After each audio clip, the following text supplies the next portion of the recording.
hemos presentado el presupuesto para el 2020, teniendo en cuenta que, bueno, así lo marca la Constitución Provincial en las fechas que lo tenemos que hacer, pero bueno, lamentablemente se ha dado en un contexto macroeconómico más que complicado y lamentablemente nos toca por segunda vez presentarlo en igual circunstancia y obviamente respetamos un presupuesto equilibrado que tiene un 50% de gasto corriente, gasto de capital, pero lamentablemente tenemos lo que ha sucedido después de las PASO, que ha hecho que lo que nosotros creíamos que podía suceder en el 2020 haya ido cambiando, porque nosotros teníamos una idea de que en el 2019 la recesión, que ya lleva 12 meses, iba a dar un 1,1, 1,8, había dado la CEPAL, y ahora se prevé que aproximadamente estaríamos en un 2,6, y las proyecciones para el 2020,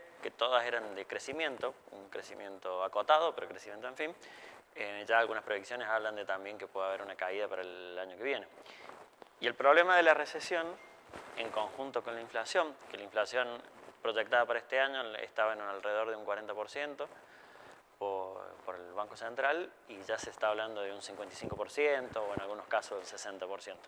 ¿Qué es lo que genera tanto inflación más recesión? Y nos está generando un problema con la recaudación, porque hace 14 meses consecutivos que nuestra recaudación en comparación con la inflación va perdiendo. Entonces, en el promedio tenemos una caída del 10% en promedio todos los meses de que nuestros recursos van perdiendo contra la inflación, como le pasa al conjunto de las personas en esta economía, de que van perdiendo en relación a la inflación sus sueldos y demás. A la provincia le sucede lo mismo, y en este contexto es muy difícil también el hecho de pronosticar qué es lo que nos puede pasar el año que viene, porque necesitamos salir de esta recesión para que, bueno, nuestras finanzas empiecen a mejorar, porque nuestros gastos están aumentando de una manera mucho mayor que nuestros recursos. Hay un monto importante de diferencia entre el presupuesto vigente y el próximo. ¿Cómo se compone esa diferencia?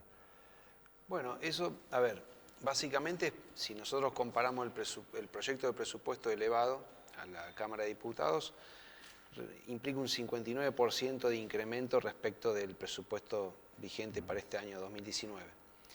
Eso en parte se da porque hacemos o incorporamos parte del fondo anticrisis que tiene la provincia y también parte de los recursos provenientes de los dos juicios con sentencia favorable que tiene la provincia con la Nación, que Mariano por ahí puede profundizar un poco más sobre ese tema, pero en definitiva, digamos, al incorporar esos recursos, el presupuesto se incrementa en un 59% respecto del ejercicio actual, ¿no?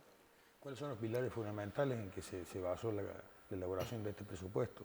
¿Cuáles son los rubros en los cuales se reforzó? Bueno, nosotros básicamente, a ver,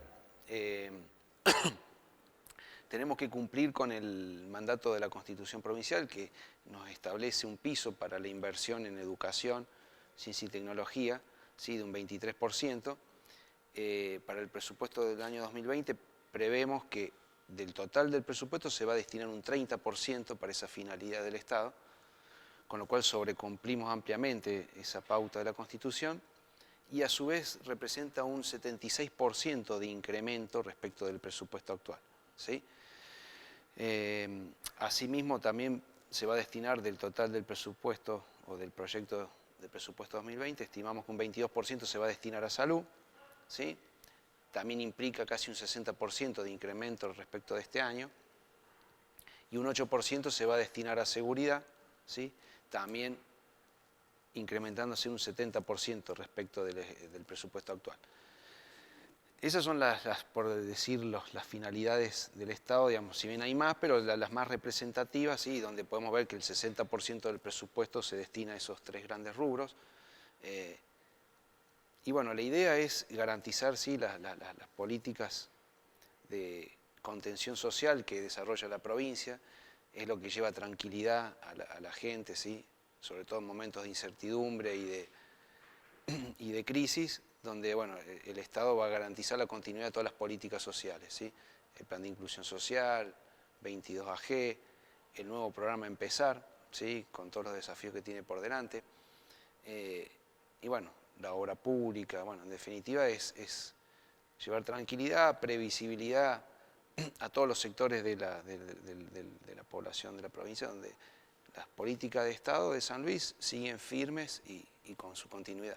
Hay garantía. Bueno, especialmente la obra pública, la que está en marcha se va a mantener y la proyectada también se va a ejecutar. Perfecto. Bueno, ¿qué expectativas hay respecto del pago de la deuda? Bueno, la idea en el presupuesto que nosotros estamos calculando de que durante el 2020 tener un tercio de la recaudación sería producto del recupero del juicio contra la Nación, porque bueno, ya la deuda es líquida, ya pasaron los 120 días que dio la Corte Suprema para el arreglo. Lamentablemente la Nación no intentó, no quiso arreglar, y a su vez todo este tipo de problemas hizo de que pasaran a segundo plano y bueno, obviamente lo habrán dejado para un próximo gobierno o lo que fuese, pero en lo que respecta a nosotros, esos 120 días ya pasó, entonces ya tenemos que pasar a otra instancia y bueno, y obviamente la expectativa es un recupero parcial de la deuda, porque tampoco nosotros creemos que vamos a recuperar toda la plata junta, porque bueno, eso irá en parte a como lo decía la Corte Suprema, pero la expectativa es una expectativa racional de un tercio aproximadamente de lo que es de la deuda de Nación con provincia. Bueno, a pesar del contexto complicado y volátil de la economía y del trabajo que llevó a confeccionar este presupuesto, se ha establecido un presupuesto equilibrado nuevamente. Así es. Sí, siempre la política de la provincia es tener un presupuesto equilibrado, ¿sí? Sin endeudamiento. Eso es lo que nos da independencia económica a la hora de poder definir nosotros las políticas de Estado que queremos implementar y que venimos desarrollando hace muchos años. Y bueno, básicamente eso, o sea, el equilibrio presupuestario implica un gran esfuerzo para la provincia a la hora de programar su presupuesto, de ir monitoreando día a día, ¿sí? la recaudación y de pelear por los recursos que nos corresponden, ¿no? Sobre todo con lo que está sucediendo actualmente. Y bueno, sí tener esa conducta presupuestaria y fiscal para poder que el presupuesto, digamos, en su ejecución sea equilibrado. Correcto. Y además eso le da previsibilidad y solidez en las decisiones. El hecho de no estar endeudado, a eso me refería. Exactamente. Sí, sobre todo ahí lo que tiene que pensar, si uno lo mira comparativamente, es que ahora en la parte de lo que es Cava, Buenos Aires, Santa Fe y Córdoba, esta devaluación, por ejemplo, le generó un problema presupuestario en el corto y mediano plazo, porque muchas de las deudas que tiene esta provincia la tienen en dólares, entonces si vos le ajustás un 30% de devaluación, cuando quisieron ver en las erogaciones que ellos tenían calculadas con un dólar a diciembre, que tenían proyectado a 50, cuando ahora el dólar a futuro ya lo tienen en 70 para fin de año, genera que tienen que erogar en pesos mucha más plata. Entonces, eso es algo que no le pasa a San Luis porque no está endeudado, y sobre todo la conducta con lo que tiene que ver a nivel nacional, con una nación que tiene recesión, que ajusta, y San Luis que puede hacer uso de reservas que tienen que ver con un buen manejo presupuestario de los últimos 3 años y medio, que posibilita que no se endeude y que haga una política contracíclica que genere más crecimiento en momentos de crisis, básicamente. Bueno, algo muy difícil, ¿no? En este momento dar este mensaje de tranquilidad, sobre todo para la gente que depende por ahí de algún plan social. Sí, es algo que no lo van a encontrar en otros lugares del país, porque bueno, la verdad que el manejo presupuestario y las finanzas en San Luis es más que bueno. Perfecto. Bueno, muchas gracias. No, gracias. Gracias a ustedes.